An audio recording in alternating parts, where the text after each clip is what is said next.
Captain's Log Supplemental. Today's the last day of finally finishing up the survey of the B4, B1 nebula out here on the edge of the Beta Quadrant. The survey was routine, no big deal. Gaseous anomalies, etc., etc.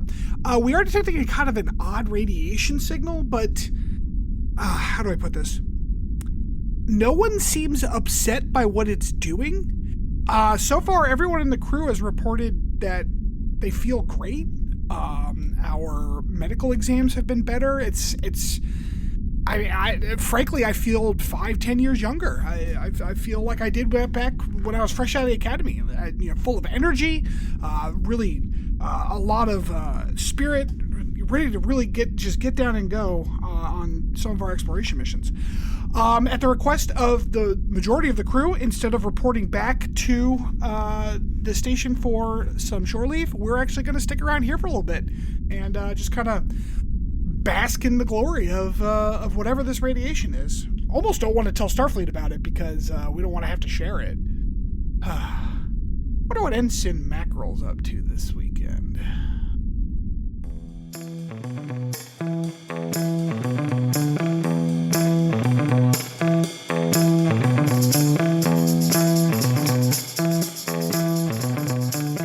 Welcome back, everybody, to Captain's Log Supplemental. I am Chris, and as always, am joined by friends and co-hosts Rob and Stanford. Hello. Hey there. As well as producer and friend Mariah. Hi there. For the uninitiated, this is a Star Trek rewatch podcast. We're cruising through all of Star Trek in chronological order. How are we doing today? I appreciate that you're apparently using your NPR voice today. You gotta get real close to the mic and really lay into those mouth noises. Yeah. Really harsh on those P's. Kelsey's and a lot of uncomfortable that. right now, and she doesn't know why. Yeah, Those right. nice hard R's. Oh my God, speaking of sister, I asked Rob how Kelsey was doing, and then I asked Rob how Ren was doing, and he said they're both doing very well. They've gone out, they went out drinking. Yeah. What? There is a... For those of you that don't know, Ren's a dog. yeah. Red is our dog.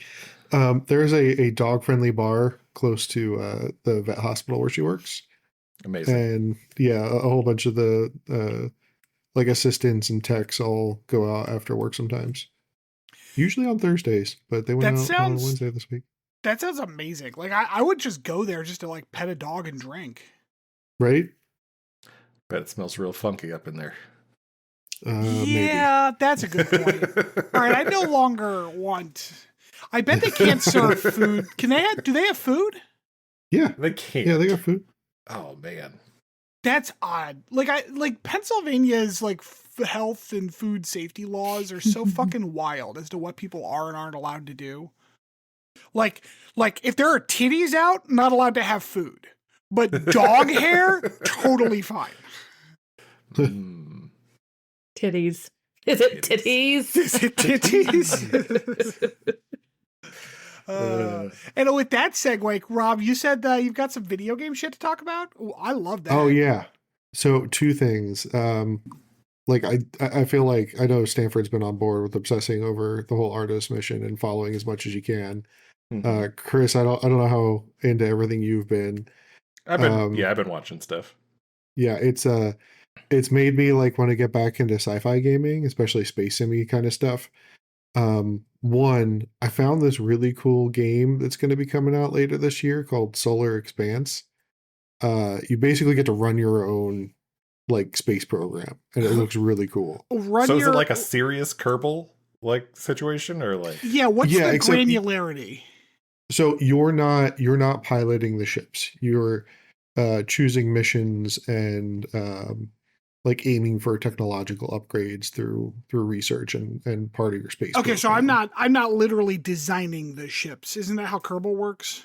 Yes. Right. Yeah. You're not going to be in the vehicle assembly building, like building a rocket that will hopefully not explode on the launch pad. Okay. All right. Or, get your staging completely like fucked up and explode slightly higher into the atmosphere. I always see like videos from because I guess you get to name the ships in the Kerbal game. Yeah. I always see videos on TikTok, which is like the brave heroes of the Cub Master 2 going up to rest on a daring rescue mission from the Cub Master 1 stuck in orbit.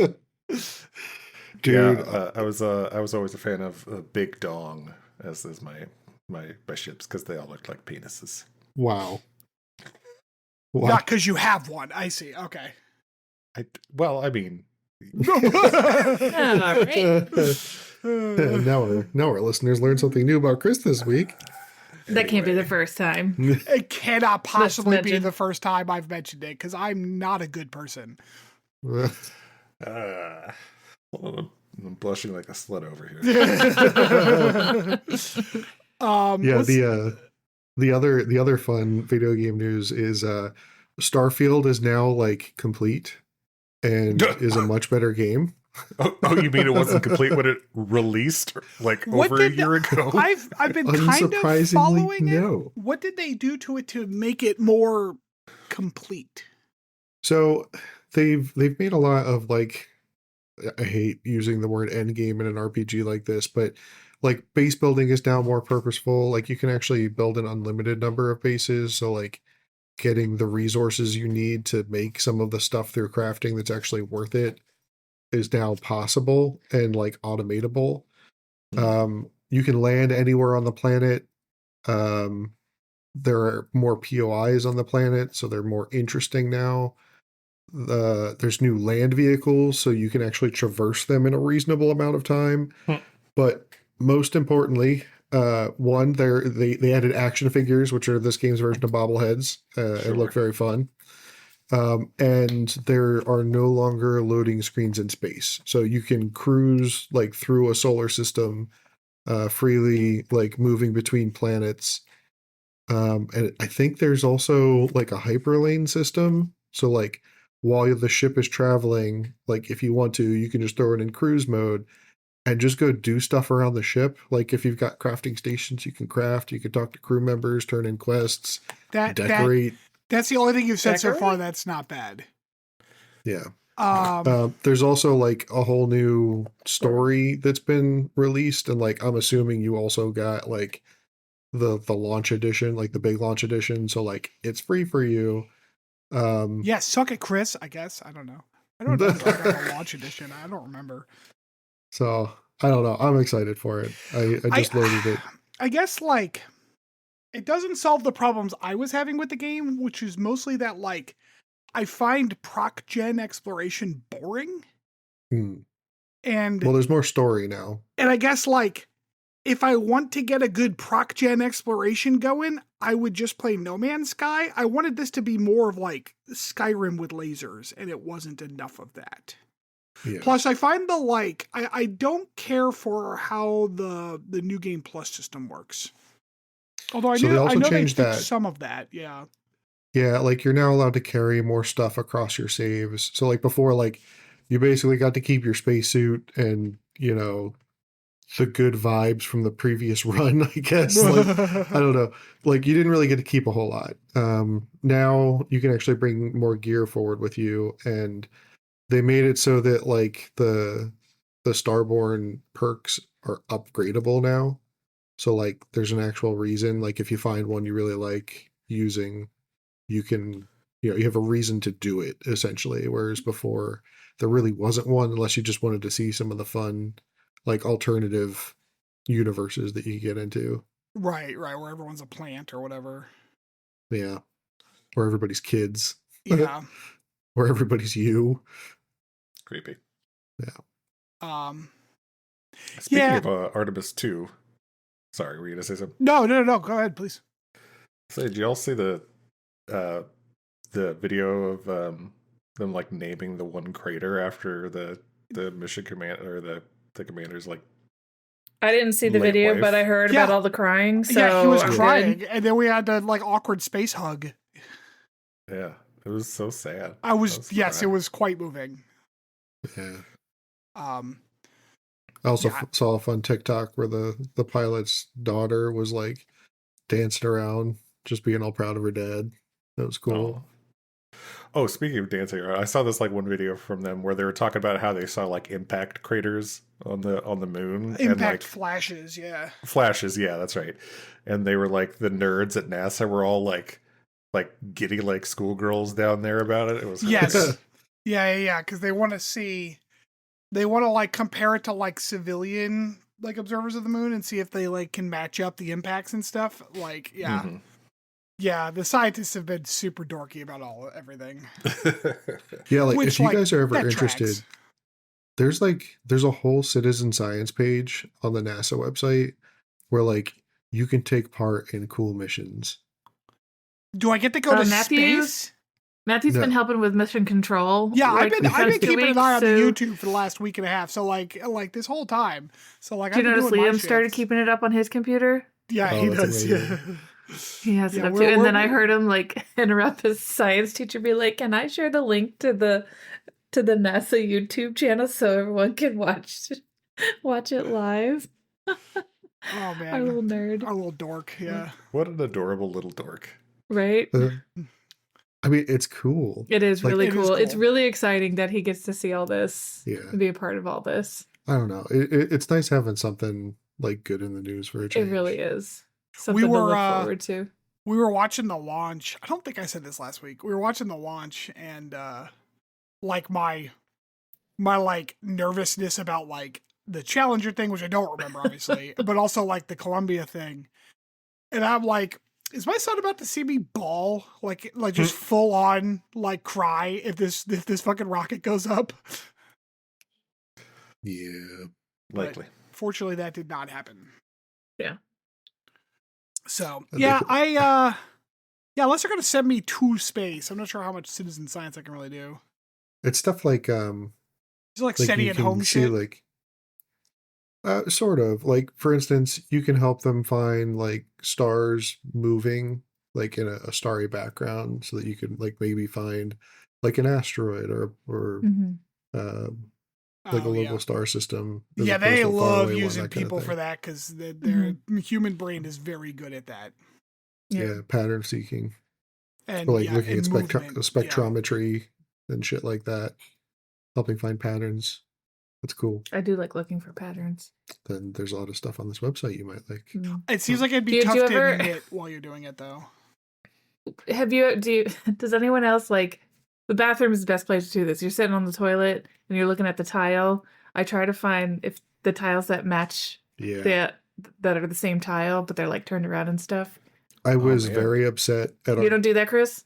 Well, not anymore. I got a phone now, so Oh, I was always mad at our Ben Salem apartment because there were two distinct patterns in the tile, hmm and the person laying them like clearly did not pay attention while they were putting them down. Or maybe they did Maybe it they because did. they knew that it would drive us crazy. I don't know.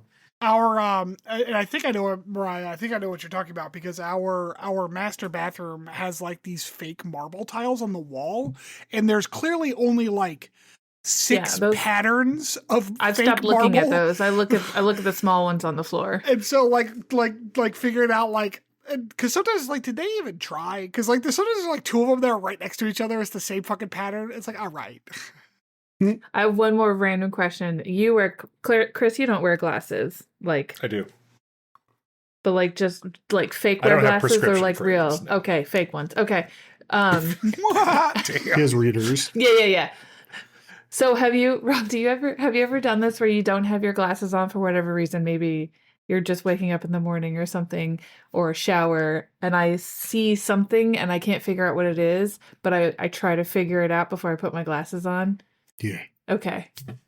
Cool. I get really excited when I can recognize people without my glasses on. Yeah, and usually I can't figure out whatever the fucking thing is that I see. You know what's so funny, Chris, is that What? like I don't know, Rob. Are you nearsighted or farsighted, Rob? I am nearsighted. Okay, so this might not be true of you, but Mariah has never read like the back of a shampoo bottle in the shower. No, I can't. Hmm. I can't see it. Like that's weird. It's weird that there's just like this whole realm of like I know that that a shampoo bottle usually has the spout on the top and the conditioner usually has the spout on the bottom. Hmm. Because I can't because she's see fucking which, blind. Yeah. I can't see which is which. Or I have to know the shape of the word shampoo or like see the S or the shape of the word. Yeah. Yeah. When I drive, with my glasses on, because legally I have to, but like certain What? road signs I can't see for a while, but I'll know like if I'm looking for a street and it's a short name, I know I'm looking for a short, like Ash as opposed to like Boulevard. I look for the shape because I can't see it until it's almost too late. This is why I get lost a lot. That doesn't instill us with a lot of confidence in your ability to drive. Well, I know too, if I miss the turn, I just keep going. And now I know where it is. Oh and I no, can turn that's not around. the American way. You need to stop. Right. And I reverse. don't make everyone else suffer for my disability like you do. The only time that my eyes make driving difficult is when it's raining. My astigmatism has slowly gotten worse over time. Yeah. So when I drive in the rain at night, it's like watching a laser light show. Yeah. Yeah. Yeah, it's awful. So I just keep an eye on the white lines. Yeah, when people show you the pictures of like, this is what driving at night looks like with astigmatism, I'm like, that looks fucking awful. What the hell? Yeah. I do not like the winter months because I drive home in the dark, Mm-hmm. and it is not fun. Mm-hmm. Well, thank you for coming to my TED Talk. Well, on that note, let's get to some Star Trek. Today's episode is episode 5 of season 2 of Strange New Worlds, titled Charades. Or Charades if you're not an English fop. My like actually watching it note was like, I believe like this is the Spock shenanigans episode, and it's probably kind of racist. I mean, got a few notes in here that coincides with that observation. Mm-hmm. So yeah, we start out with a little civvy personal log here from Chapel. They're going to Vulcan, and they're also surveying some moon that is close by Vulcan. Yep. There's a strange energy anomaly that was detected there. And they're taking their time. They're setting a leisurely pace so they can have some extra time off. An excess of downtime. Yep. Yes. Chapel is taking this time to study for was this an internship or a fellowship? I forget which. Yeah, she's not a child, so it's a fellowship. Yeah. You never know this Although, like, universe, man. This is the episode where I start going like, wow, nurses in Star Trek have so much they get to do. Like she's definitely doing more than like a doctor. That's how it works for healthcare professionals in the military. Fair enough. Yeah, but that's the funny thing is like actually of all the people in Starfleet, she's not in Starfleet. She's a civilian like nurse. Of all the people that are there in Starfleet, she's not. Yeah. Right. Of all the people, I meant like of all the people on the ship, she is not actually in Starfleet. She is a civilian. Although, so she is. That begs the question: why was she on the super serum program then? Fuck you. That's why. Oh, okay, great, thank you. Yeah, you're welcome. So Chapel is studying for a fellowship for an archaeological medicine thing, and she's preparing for it by reciting one of the things she's doing is reciting the Corby principles of archaeology, which is actually a reference. This is a little fun fact for you. Oh shit! When there's some trivia you can't miss, it's a fun fact with Chris. So this is in reference to Roger Corby, who is a purported famous archaeologist from the episode What Are Little Girls Made Of from TOS. Still don't like that title. Hate that title so much. Still don't like it. Not I understand a it was fan. the 60s, but god damn it. Just call it Sugar and Spice. Yeah. Mm-hmm. Like, that'd be a great title for an old TOS episode. Sugar, Spice, and Everything Nice. Fantastic TOS title. What are little girls made of? Creepy as shit. Yeah, like Jesus Christ. So apparently things are weird between Chapel and Spock now. So she's kind of avoiding him, sort of. Well, they're more like overtly weird, whereas before it was just like kind of like they both had. Well, I mean, Chapel had feelings. I guess Spock had feelings too, but like they were keeping them mostly to themselves and just were being a little awkward. Now it's like just straight up overtly weird. Yeah. Yeah. Very, very awkward. Spock is at this point apparently fully suppressing his emotions with some help from Mbenga, some type of something or other that he's taking to help with that, I guess. Also, we get a little like nasal suppressants reference here. Yeah. Which Yeah. was Rob, was this a thing in TOS or did that start in Enterprise? Because I never remember that being mentioned in like Next Generation or anything. Oh man, I don't remember. I don't remember Tuvok ever mentioning it, which Exactly. I don't remember. is that interesting either. because he was like, if anyone was going to, it would have been Tuvok because like he had to deal with Neelix's cooking and stuff all the time. Mm-hmm. Not to disparage Neelix's cooking, but Neelix famously was like a very potent like flavors and stuff. Yeah, I find it weird that Pike doesn't know that Spock is on nasal suppressants. Right. Like, yeah. You've been working with this guy for years, man. You don't know this? Right. Yeah, Google says the Enterprise was the first time it was explicitly mentioned. Thank you, Google. Of fucking course it was. That is a thing the Enterprise would do. You know what? But like no, it's dumb. Yep.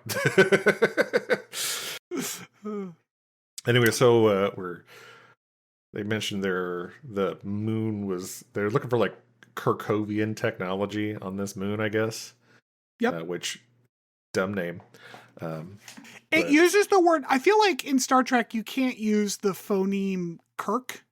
Yeah. Because it makes it like Captain Kirk. Or as who shows up next, Port Stash Kirk. Right. I was gonna say Spock kind of treats him like a toddler and cleans up after him. Port Stash Kirk is just a messy like conference. He's a conference snacker. He's got to have his snacks at the meeting. Mm-hmm. We also cut to a part where Spock is suffering through a joke that he doesn't laugh at, which I hate the trope of like coming in at the end of a joke and everybody is like laughing hysterically. It's so like ingrained in all of humor anymore that like I don't even notice it. The cut to just the punchline, which doesn't make any sense because you know which just makes no sense. Yeah, and everyone's laughing. I'm only human from the head up. Exactly. I feel like it's a cheap writing technique to not agree. have to make an actual joke. Well, it's absolutely that's what it is. Yeah, but it's one of those things where it's like it's trying to turn the lack of context into humor, because like you could just bring into them laughing.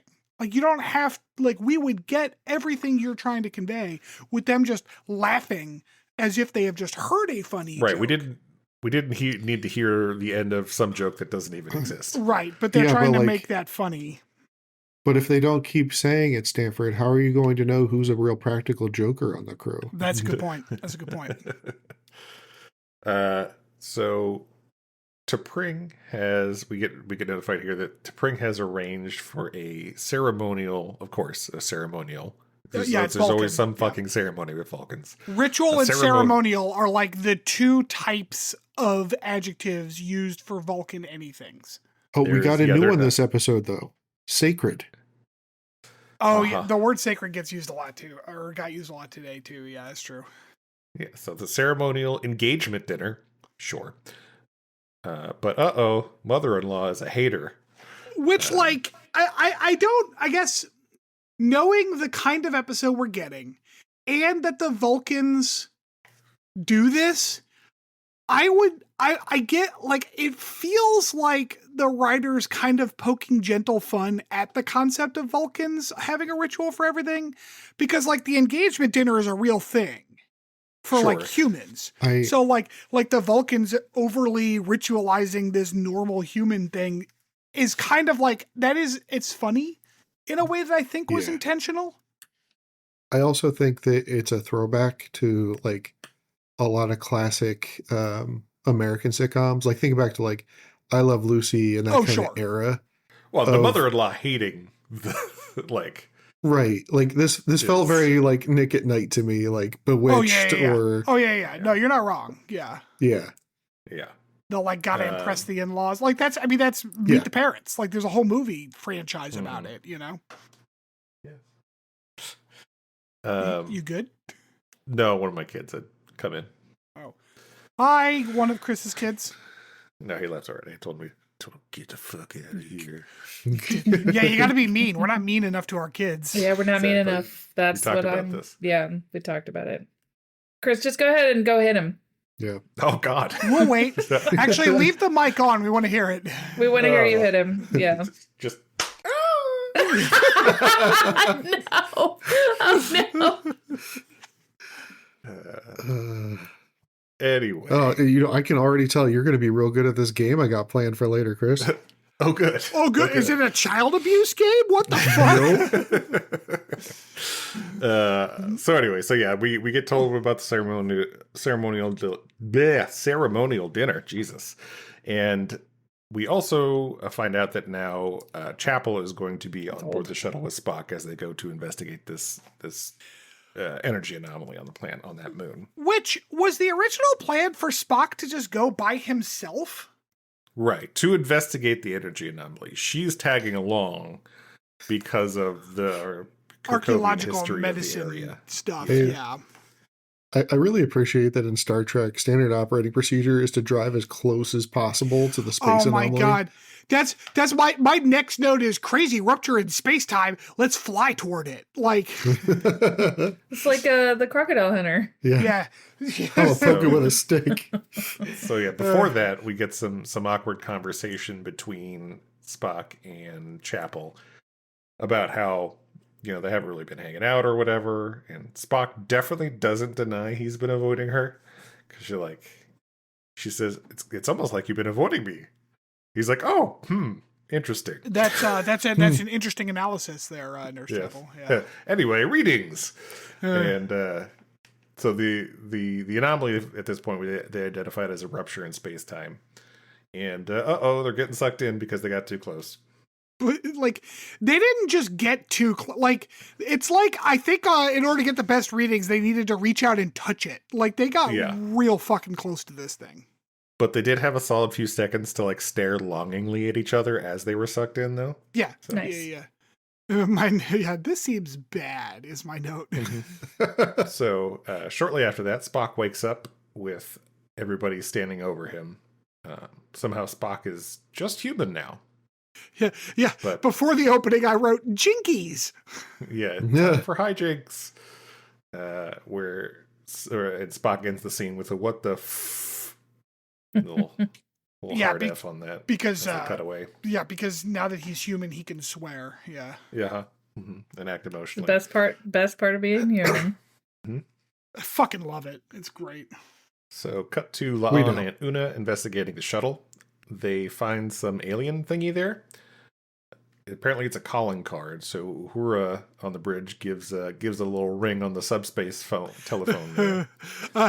This whole alien customer service thing is pretty fun. Is pretty good. It's pretty good. Yeah. Can I also say that they find an alien thingy is the most Star Trek sentence that you could say? Yeah. You're not wrong. Yeah. They either find an alien thingy or reverse the polarity on some thingy. Yeah. So it's turns out it's a big ball of energy. Its name is Yellow. So, that's Love nice. it.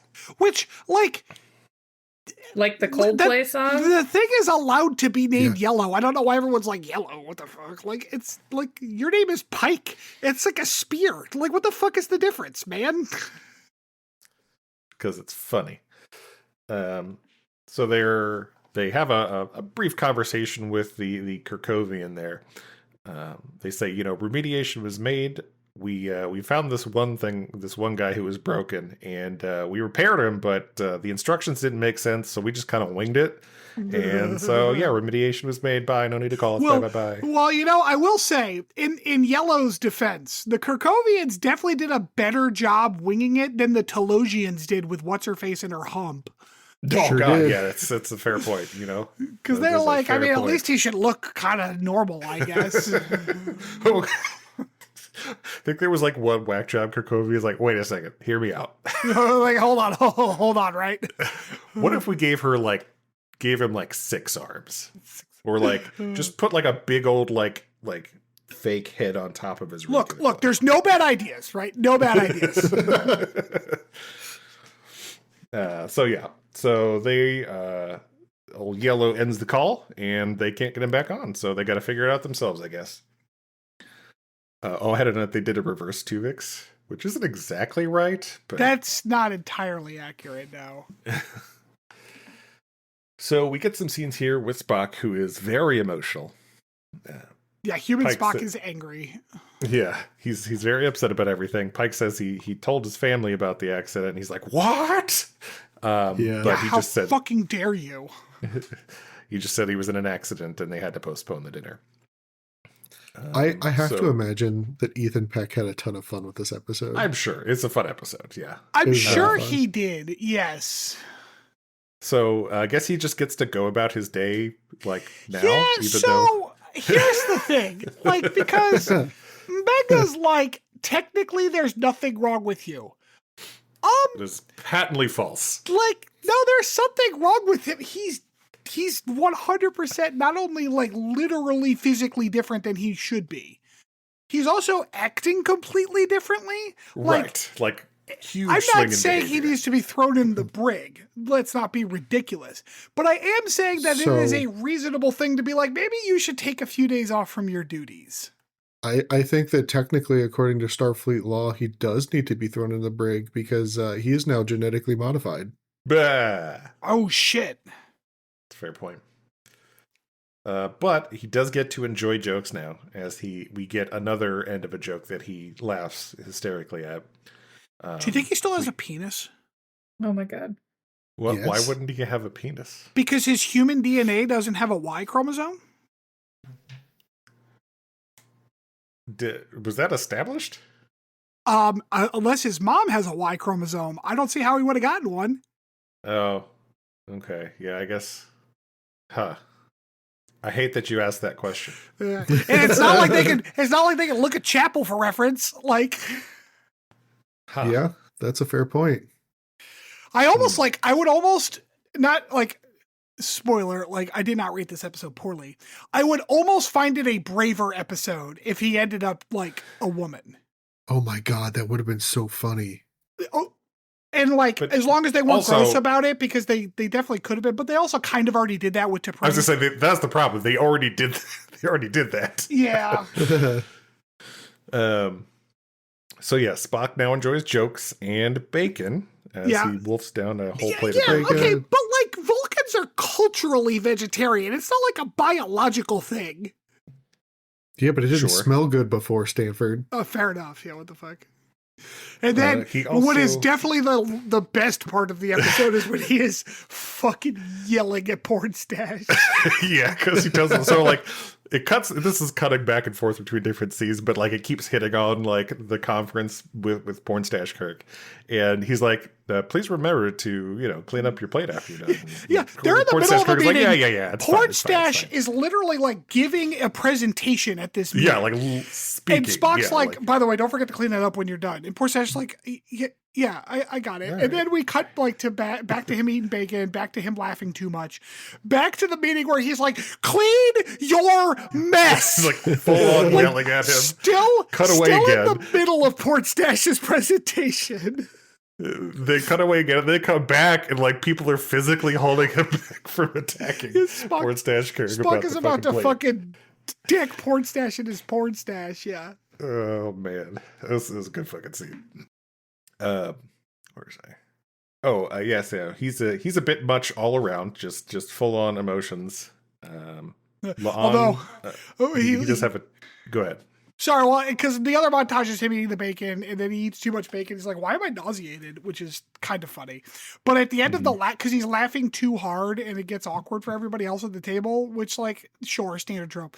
But then he like sucks down his drink and goes, "Sorry, I got so thirsty," which is just a funny, like a funny thing to apologize for. Like it was like there are moments in this episode where the writing is brilliant, and then there are moments Yeah. where I'm like, it's fine, it's kind of cliche, but like that was one of those like, sorry, I got so thirsty. Like, what the fuck? Yeah, there were several moments in this episode that did make me like laugh out loud. It was very good.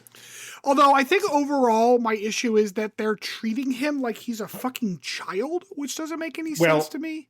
That takes us to our next scene where he's talking to Lon, who compares what he's going through to being a teenager. Right. Yeah.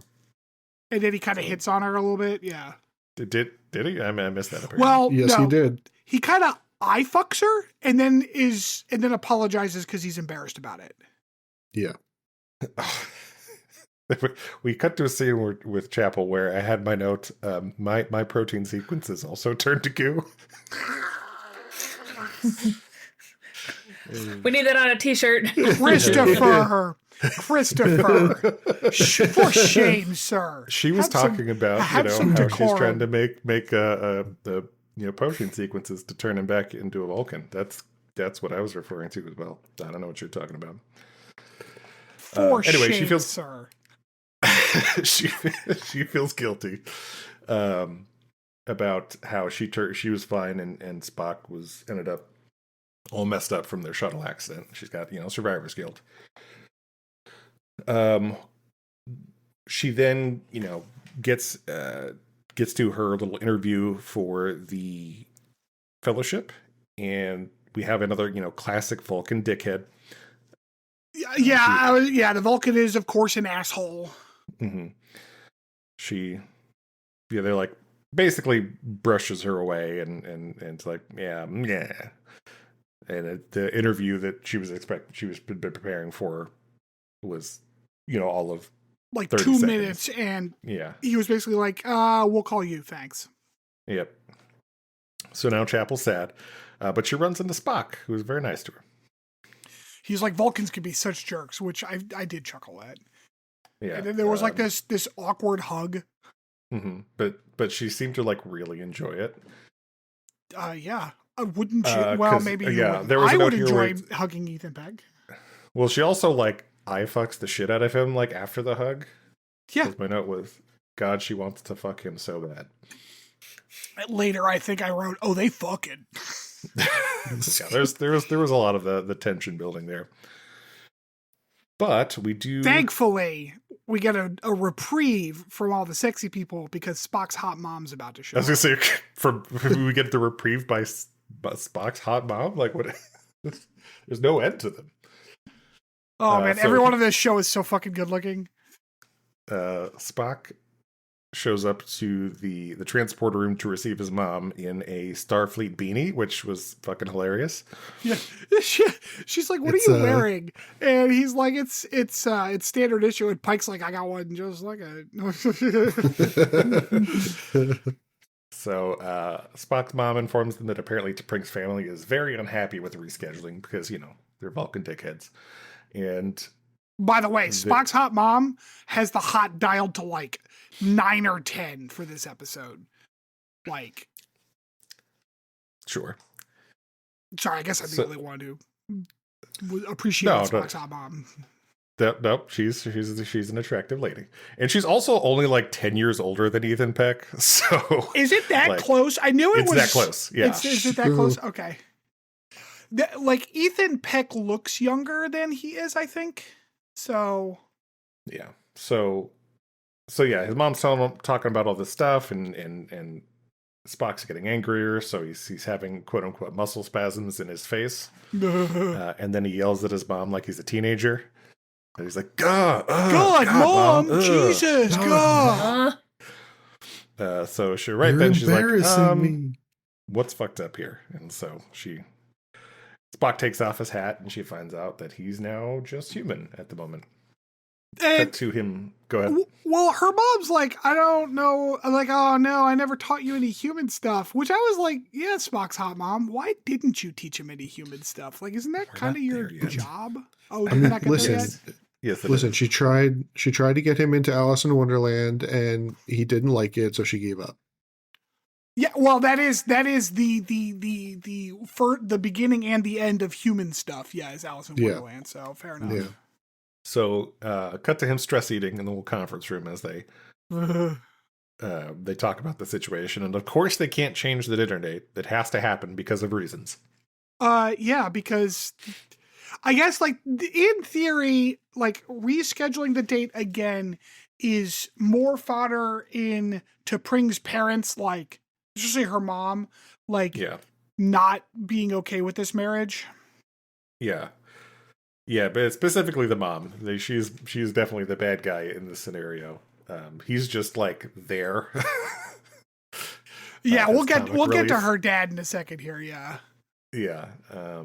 So it's at this point where we find out that Spring's mom is racist. Before she even Nice. arrives, they pave Very that much so. they pave that road for you. They're like, they say, what do they say? She's not particularly fond of humans or something. That Sure. was like Standard dog Vulcan whistly. shit. Yeah. Damn. So he's like, all right, time to embrace your human side and lie. Like, all right, sure, why not? Anyway, time for a montage. The second montage. Second montage, yep. I have a note here with that's not healthy. Oh, that's when she was like picking up the kettle and like hiding her pain. I was like, oh, Spock's hot mom has hands like an abuela making tortillas. Like, Right. Meanwhile, the crew decide to give him Vulcan stereotype lessons. yeah, and this is where I was like, this is racist, right? Like, we all agree No. this is racist. It was so fucking funny though. Yeah, because they're like how to speak like a Vulcan, and you have to move your eyebrows, and then they're like, Move no other muscles on your larger- face but your eyebrows. And then he's like, "Do I really sound like that?" And they're all like, "Yes, you do. You're fucking." Yeah, we also learned that he has to do a mind meld with his mom during the ceremony because sure, why not? The requirement there's the requirements for this Vulcan dinner sound rough. There's like a roast, like someone's gotta get Well, roasted. Hey, we're not there yet. Like, well, this is where they tell them like we are there. Like this is where Spock's hot mom is telling him all of the steps of this dinner because she's got to, not that he needs to know, but she's got to tell us, the audience. So she explains like, there's the food, then there's the roast, then there's the mind meld. Like, you got to serve this tea. They don't call it a roast though. No, it's the raising awareness or whatever the fuck they called it. Yeah. Yeah. The errands of grievances? Yeah. Basically, much. yeah. Pretty much, yeah. So meanwhile, Chapel's in sickbay says if they can't change Spock back soon, they won't Does be it able to, Aaron's so they gotta figure it airing? the fuck out.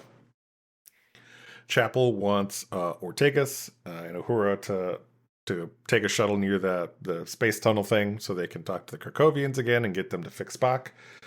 So after some waffling, they agree and they're on their way. At this point, T'Pring beams over and says that her mom is stressing her the fuck out.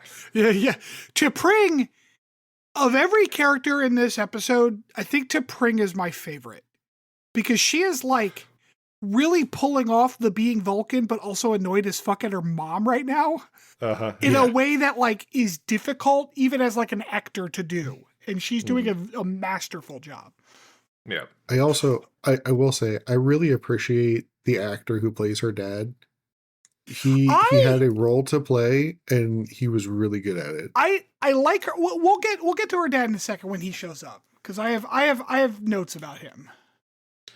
Then the mother-in-law shows up, and my notes were, "Goddamn, mother-in-law's racist as fuck." And why are we all kowtowing to this bitch? So at this point, I decided to refer to her as T'Bitch. T'Bitch. So I do have a note here. Her actual name in this show is T'Pril, but Alora Patnaik and Gia Sandhu, who is T'Pring, also played mother and daughter as Dina and Alia Roy in The Woods Have Eyes in 2019. Oh, that's funny. Interesting. Yeah. I guess because they're like of a similar ethnicity because they don't really look that similar. Yeah, I mean, Is that Hollywood? They're both brown skins. Brown, yeah, I guess. is that like, is The Woods Have Eyes in the same vein as like The Hills Have Eyes? Let me tell you in a second. Yeah, I've watched The Hills Have Eyes and The Hills Have Eyes too. I have never heard of The Woods Have Eyes. Oh, this is an episode of something. What's the fucking Oh. show? Yeah, I just it was referenced in the IMDb, and I'm like, oh, okay. I assumed it was like a film like that, but no, this is from a show. What show is this? It's like the Hills Have Eyes show, and each episode is like the Something Has Eyes. Oh, it was a show called Hudson and Rex. The fuck? Never heard of it. All right. Huh. Interesting. It was on City TV. Anyways, while you're dicking with that, I'm annoyed, and like I know it gets called out later explicitly, but like I am very much like Spock. Just fucking tell her, like, what you've already traded Yeah. bodies with her once. Like she can handle this. This is so minor. Like, hey, and especially because you're like in Starfleet and weird shit happens in space to everybody. They're like, hey, I don't know what, like, we're dealing with it, but I'm human right now. Okay, like, can you handle the hot teapot? Yes. Okay, then we're good. Let's just have dinner. Yeah. So anyway, mom gets there, she sucks. He makes excuse about how his eyebrows were singed and there was some accident with the shuttle, but he's fine now or whatever. Dad enjoys Pike's food, but mom is yet again to bitch. Okay, so to bro or whatever, her dad, he doesn't feel very Vulcan. Mm-hmm. Like he's fun, and like He is fun. he's like obviously excited about I don't know, he's showing a lot of emotion, and I don't really I understand the role he's playing from a writing perspective, but it doesn't fit.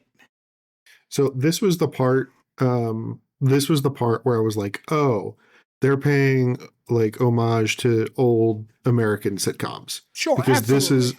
this is a bit that has been used time and time again in older TV shows and like even more recent stuff too.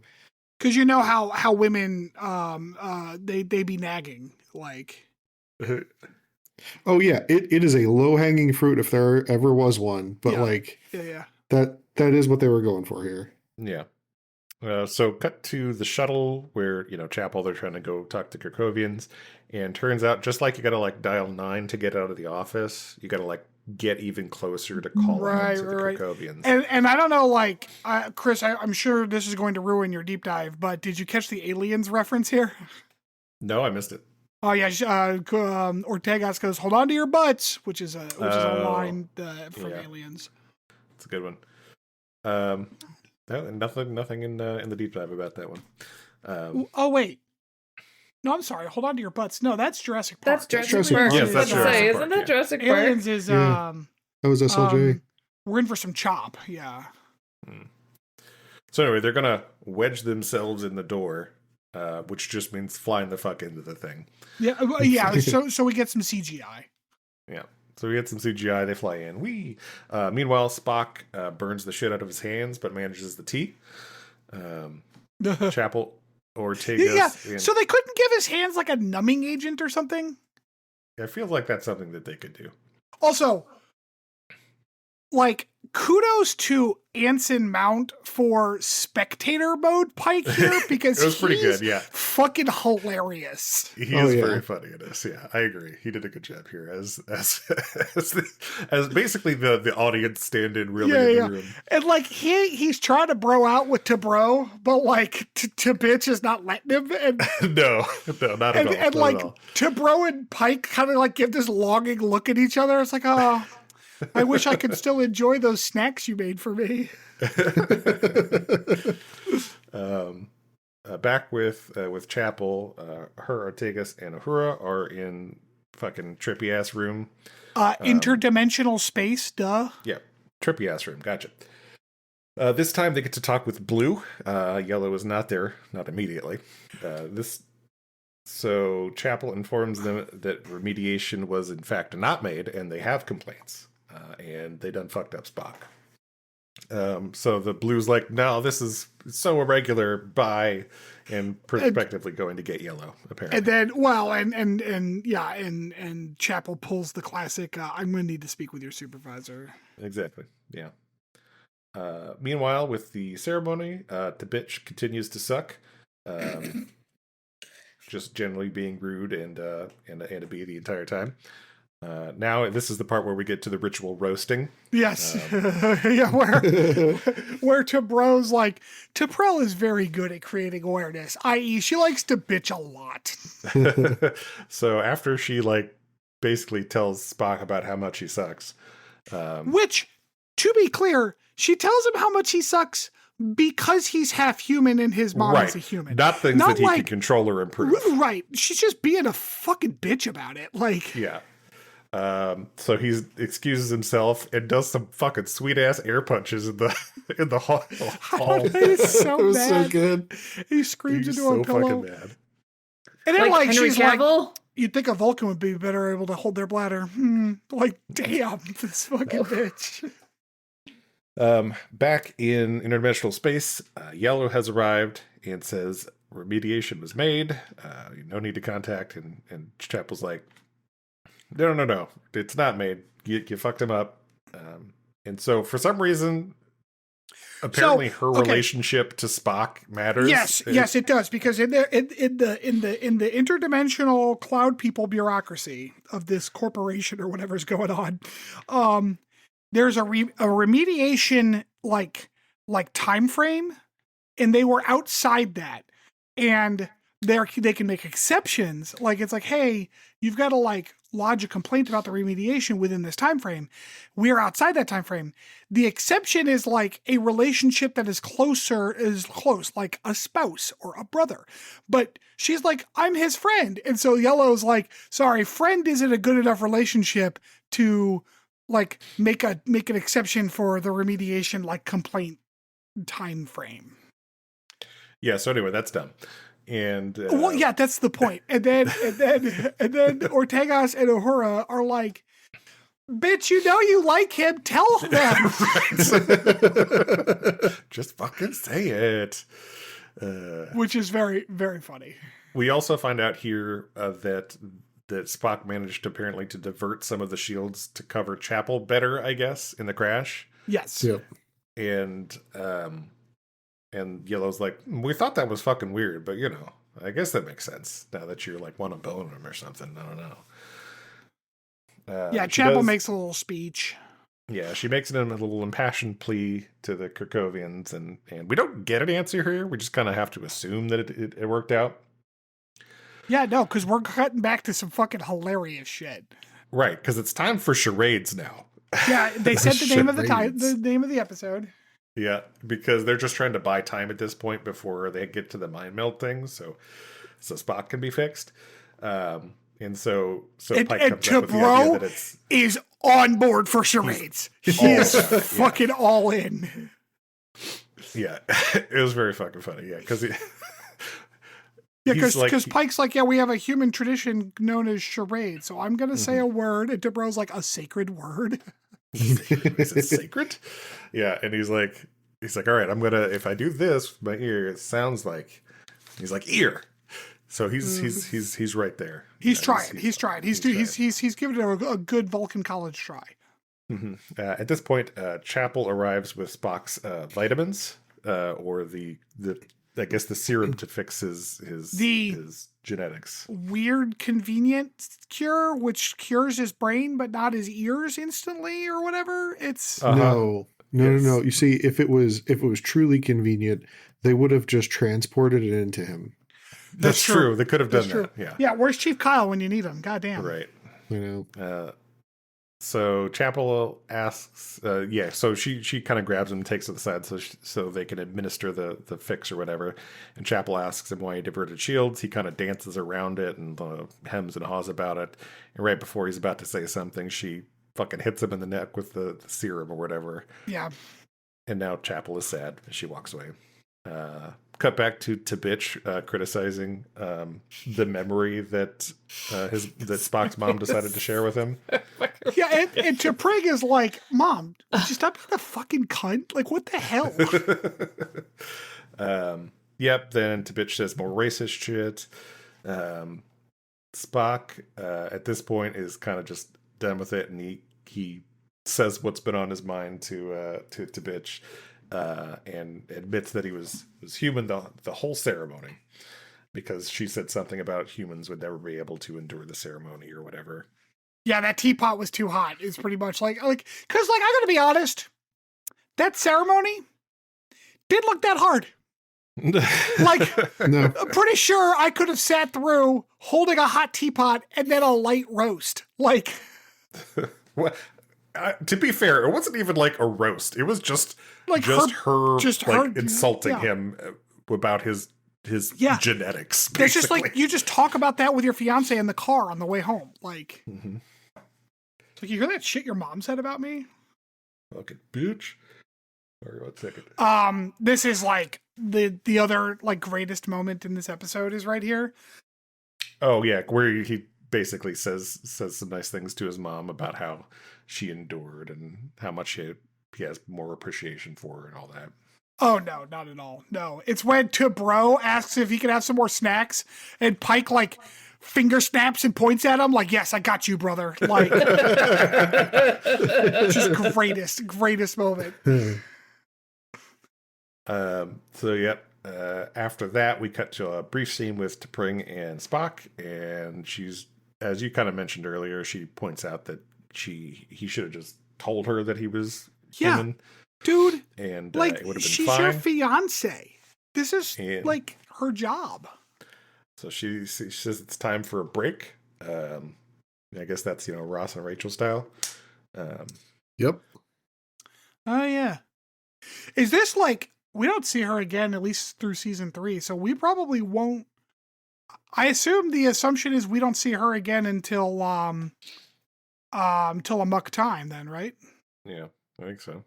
Meanwhile, Chapel gets rejected by Vulcan Dickhead at the Fellowship, but she's kind of okay with it because she's like, oh, I found all this cool ancient medical shit and you don't get none of it. You have to read my paper when it's out, bitch. And then basically like flips the double birds and yeah, cuts the transmission. she just goes straight girl boss on this guy.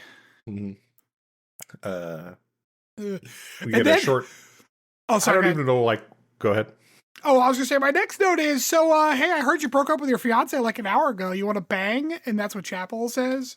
Hey, we're not there yet. We had a first Spock drinks with Pike a little bit, and then Spock is very busy here because you have like 3 very short scenes, one right after the other. Yeah. He has some booze with Pike. Then he talks to his mom a little bit more about why she chose that memory, and how much more of a appreciation that he has for her and what her life must have been like, which is very nice. And then we get to Chapel, who shows up right as he was about to go see her. He tells her that he and T'Pring are on a break, and he feels bad, but it was necessary. And then he admits that he likes her, and then they smooch and prospectively bang after the camera. Oh yeah, I was like, my note here is, oh, hot people kissing. Sorry, Chris, I know you don't like this. What? Why would what? There was the one episode where you were mad because because hot people are kissing. I don't remember that at all. It was the episode with where he had to fake T'Pring out by kissing Chapel with Angel. Oh, I don't remember having any particular reservations about that. I remember, yeah, because we were talking about the 3 S's of storytelling. It was like, first it was silly, or first it was serious, then it was silly, then it was sexy, or whatever. Like, Oh, sure. Why not? Yeah.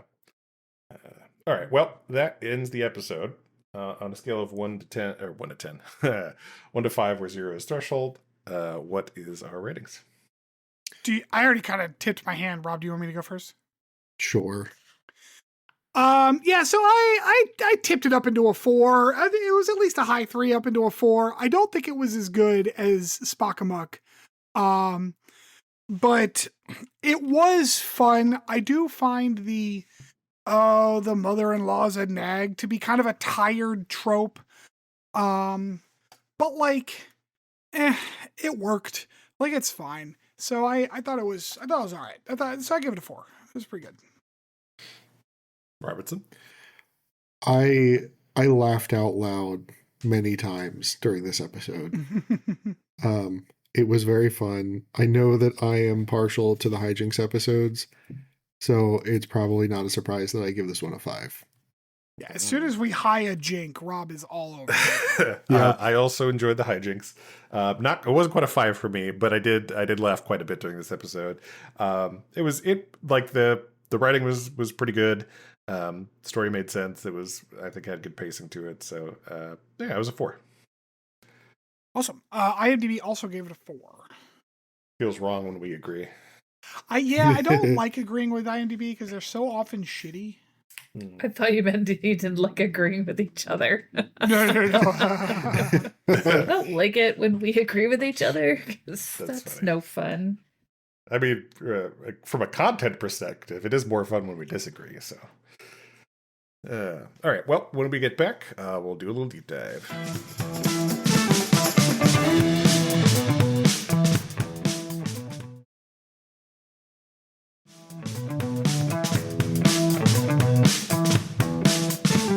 Welcome back, everybody.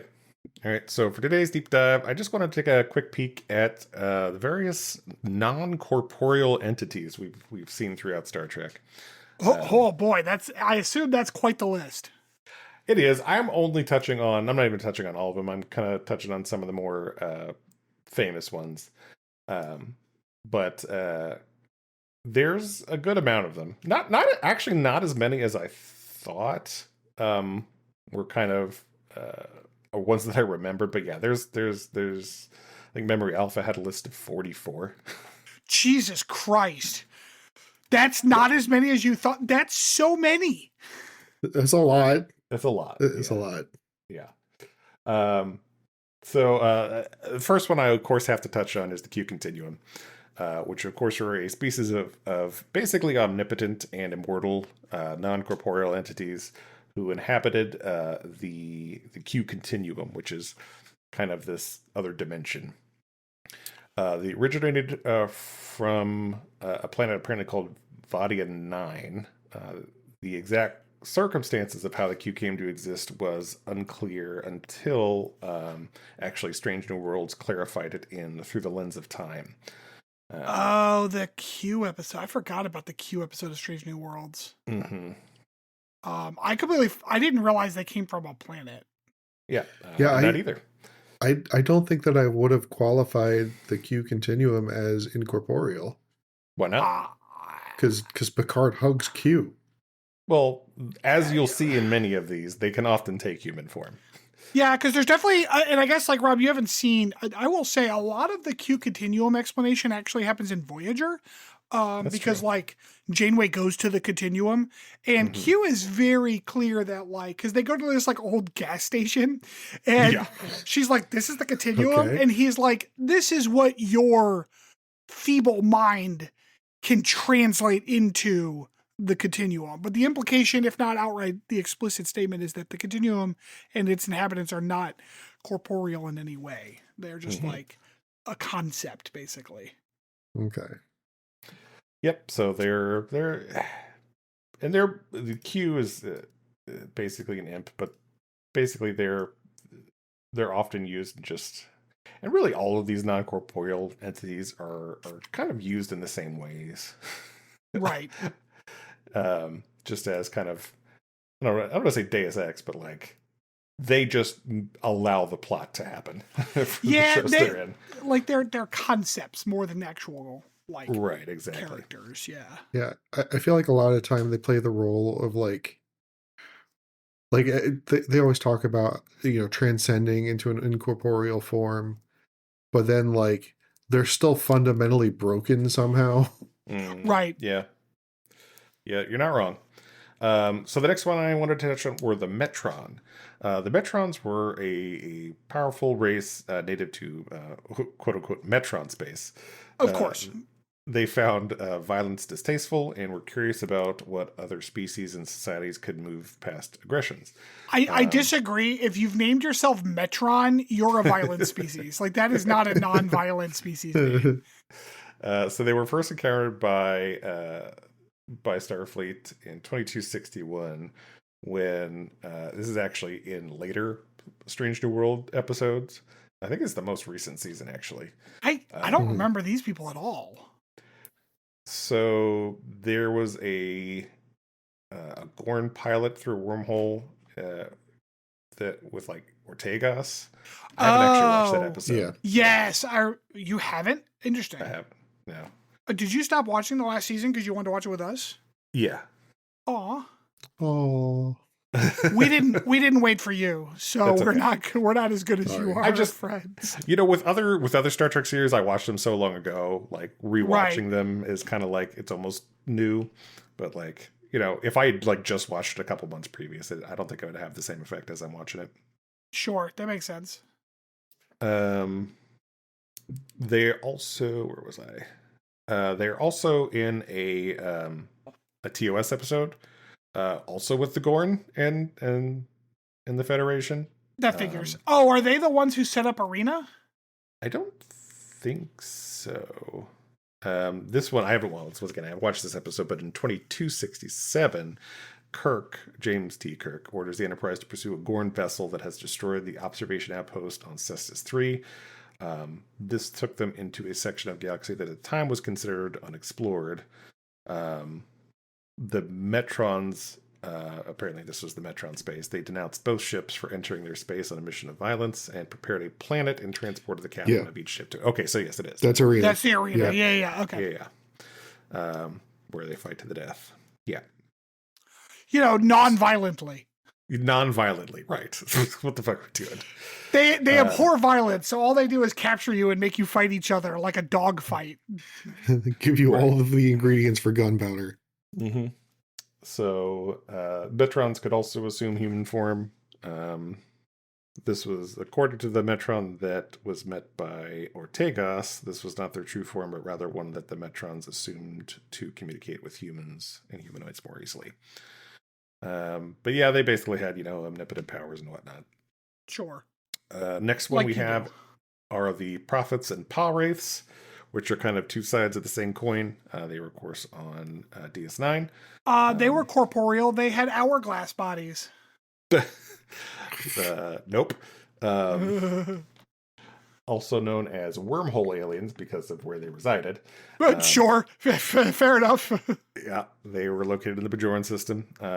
They existed outside of linear time, and so were simultaneously aware of past, present, and future. The Prophets' origins are unknown. However, they identified themselves as of Bajor. Is this Cisco?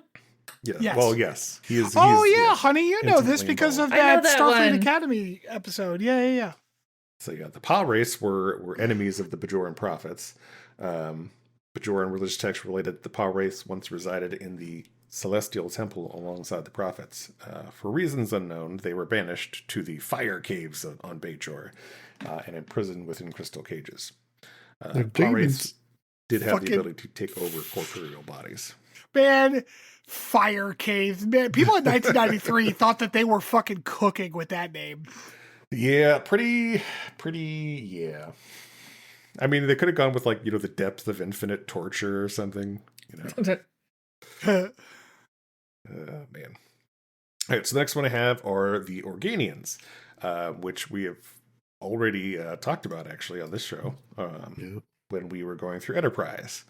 So those guys, okay. Yeah, the Organians were forced there. That wasn't the only place they were met in Star Trek, but that was... Enterprise did nothing new, so I'm not surprised. Yeah, they also appeared in a TOS episode as well, but they were incorporeal beings composed of pure energy and thought, native to the planet, you guessed it, Organia, or Organia, however you want to say it. Ironic that they're non-corporeal, considering their name is Organia. Mm-hmm. In the TOS episode, they're actually able to assume their own physical forms in order to better interact with humanoids instead of just, taking over people's bodies. Instead of, yeah. But yeah, they're basically just floating light thingies. And then the last one I have was the Dowd, which is D-O-U-D, I guess, D-O-U-W-D. They were a non-corporeal species described as immortal beings of disguises and false surroundings. They're able to take on a physical form if they wished and could make themselves appear human. They have the ability to create illusions that seemed real to sensors, transporters, physical senses, and even empathetic abilities, and were implied to possess telepathic abilities as well.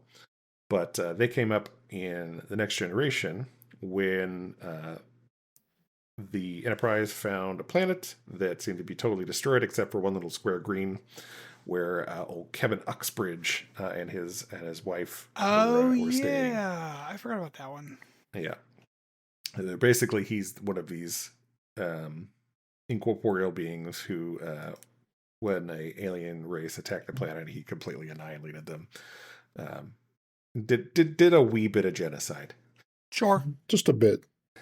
So You're not gonna do the Medusans? they were on there. I didn't get into them, no.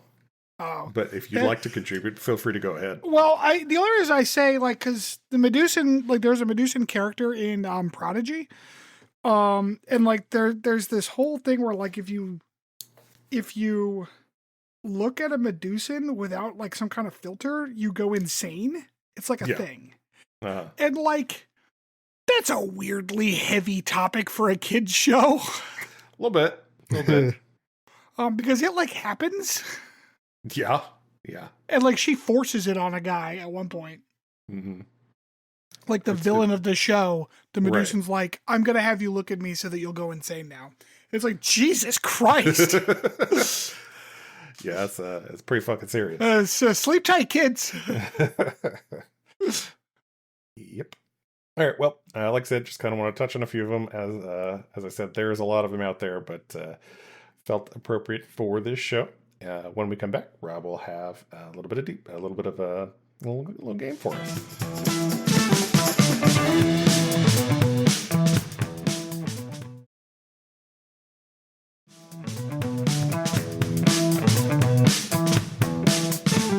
Okay, welcome back. So for obvious reasons, we can't play traditional charades. It's because I'm disabled. Yeah, definitely. So I thought it would be fun instead to play some sound effect charades. Oh, okay. Oh, Chris's favorite. Uh-huh. No! Wait, no! No, Chris is over here being that dude from Police Academy. So I've got a list of some iconic Star Trek sound effects that we're going to use as prompts. Each of you is going to take 20-second turns, mimicking the sounds to the best of your ability to the other person. Oh boy. And every time the other player guesses correctly, you get a point. Okay. If we're unsure what it sounds like, can we like go listen to it? Phone a Yes, friend. absolutely. Yeah, Okay. we can take the time. I assume I'll know, but you know.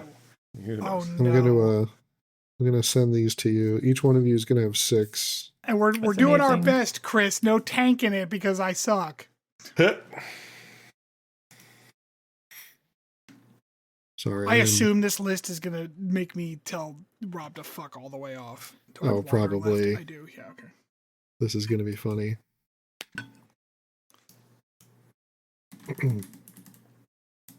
This is going to be a nightmare to edit, by the way. So thank you for that. Yeah, you are very welcome. And then this is Stanford's. That you Are just you going sent to that put to in the me. actual sounds in the edit? Oh, I could do that actually, but no, I mean like Sorry, I thought that's what you editing meant. editing mouth noises No. is a pain in the ass. Oh. Oh. Okay. Okay. All right. Ooh.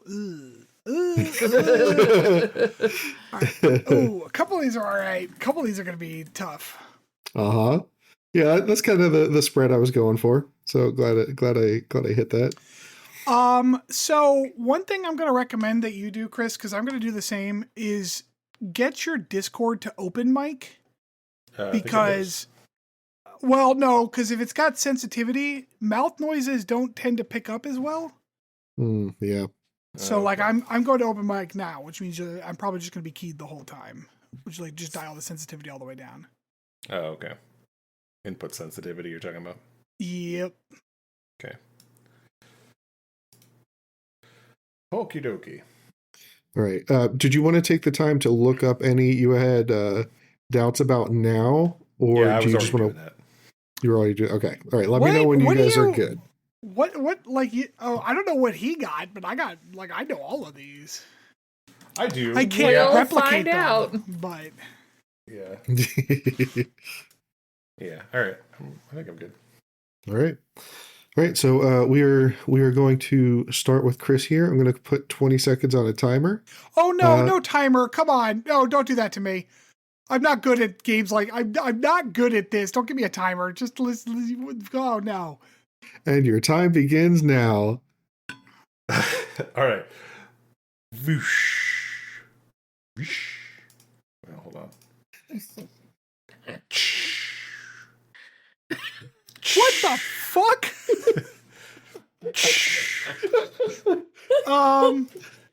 Like the doors? The Yes, sliding yeah, doors? Hey. Okay. All right. Whew. Okay.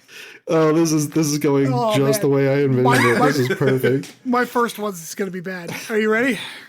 Yep. Yep, go ahead. All right. Is it a phaser?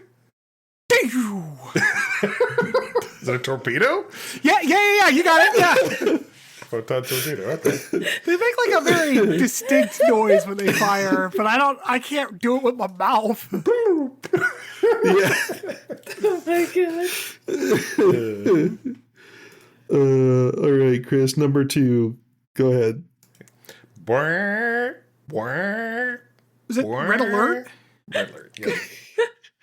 Jesus, you give him the easy ones. You get him on the easy ones. Hip hippopotamus, Oh man, I wish that guy didn't suck so Oh, bad. God. right? All right, Stanford, Hold you on, ready? hold on. Boy, I do not know how to make this noise. Okay, all right. Okay. Do you need to look it up? No, I know very well what it sounds like.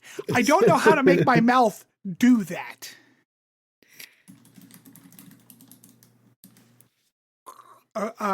Okay, I'm gonna try a couple different things. We'll see if any of these work. Okay. All right, All right. go for it. Again? Communicator? Yeah. Holy fuck, you got it. Whew. That's probably the hardest one I have on here. All right, Chris, number 3, hit it. All right. Fuck, man. What's that? I didn't fuck. What? Is it phasers firing? Yeah, it's phasers. Yeah. All right. Chris is Okay. 3 for 3. Stanford, can you do the same? Hold on. I gotta stop smiling because I on my mouth for this. Okay. Are you ready? Yep. you hear- The mic's not picking it up. I'm not picking it up. Fuck. I'm not here. Fuck. You might just have to like hum it. Oh, god damn it. Doo doo doo. The bridge, like captain, I don't know what the fuck that's called. Thing that chimes when the captain comes in the bridge. Is that good enough, Rob? Yeah, that's good enough. Okay, Yeah, it's the called boatswain was. It's a boatswain's whistle. Yeah. Okay. Yeah. did not know what I that was whistled it perfectly 3 times. You But- did. You did. Yeah, because they could hear me from the other room. But like, yeah. Fuck. All right, Chris, you ready? called. Yep. Hit it. Bleedoo. Bleedoo. What the fuck? Bleedoo. Broken, keep your shit together. Like a door chime? I don't know. Yeah, Oh exactly. my God, he got it. Holy Wow. fuck! How the fuck? Oh my god. You guys are doing way better at this than I thought you would. I mean, it's still as hilarious as I was hoping for. Okay. Oof, Oh really. God. Okay, no, this one's gonna be rough. Hold on. Okay. Okay. Are you ready? Yep. Yep. Whenever All right. you are.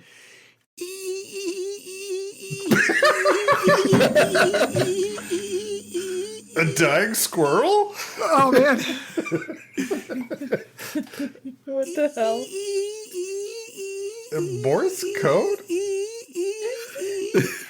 I have no idea what the hell that is. A tribble? Fuck. Fuck.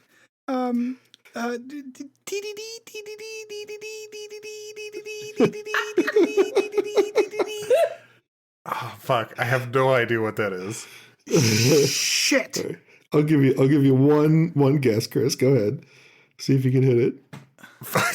I have no fucking idea, dude. Like, I couldn't even begin. I have no idea. Com badge? I don't know. We already did com badge. Try a real guess. I don't fucking know. Fuck. It's a tricorder scan. Oh, Jesus. Oh, okay. Yeah, that's an obscure one, so you can blame Rob for that. Yeah, it's a little tougher. All right, ready? All right, Yep. Chris, go ahead. All right.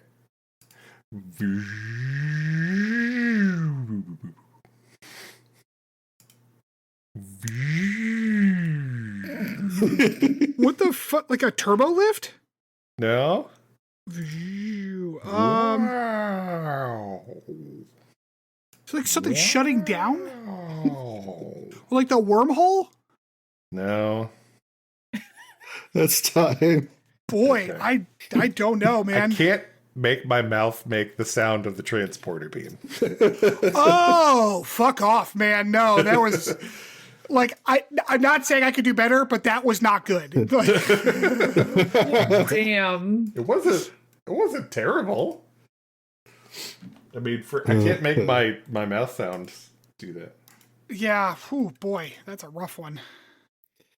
All right, Stanford, whenever you're ready. All right. Okay, you ready? Yep. Okay. Is that a different door opening?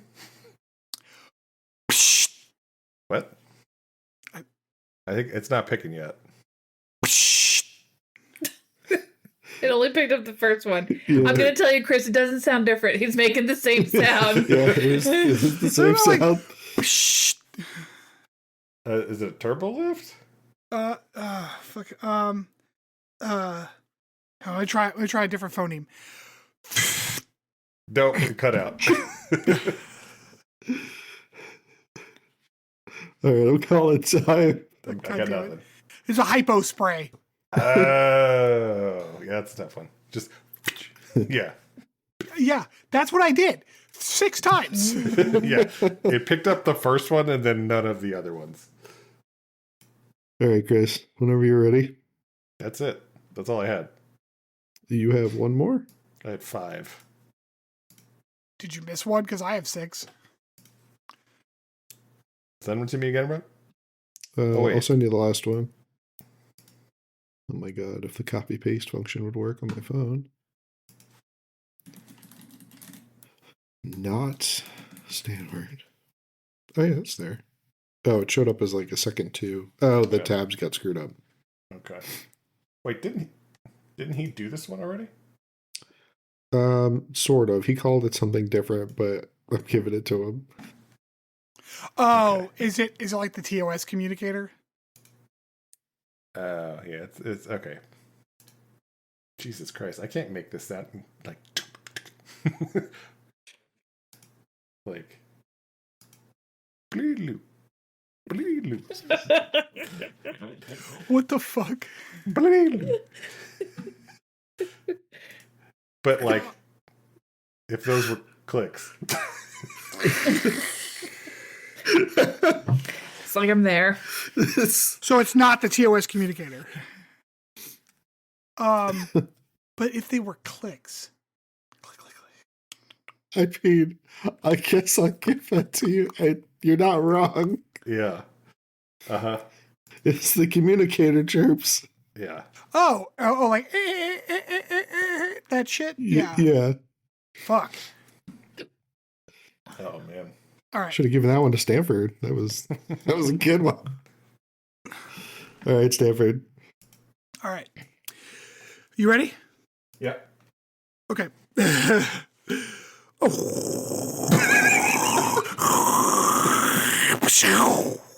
Going to warp? Fuck yeah. Oh, that would hurt my throat. Perfect. And by a score of 5-4, Chris squeaked that one out. Oh man. Were we getting points for making the sounds or for guessing the sounds? You were getting points if the other person guessed the sound. Okay. Okay, I think hypo spray is fucking cheating. That's some shit that's hard to do over a digital medium. Fuck me. Well done, gentlemen. Okay. So yes, as Chris mentioned at the top of the pod, please like, subscribe, share us with your friends, anybody you think might be interested. Word of mouth goes a long way for helping build up popularity for a podcast. We appreciate it. Thank you for joining us for another week of Captain's Log Supplemental, and we'll catch you next week.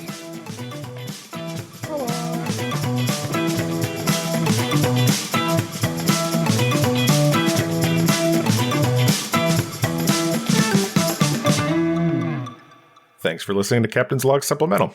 You can follow us on Twitter at PodCLS or send us hate mail at podcls3@gmail.com.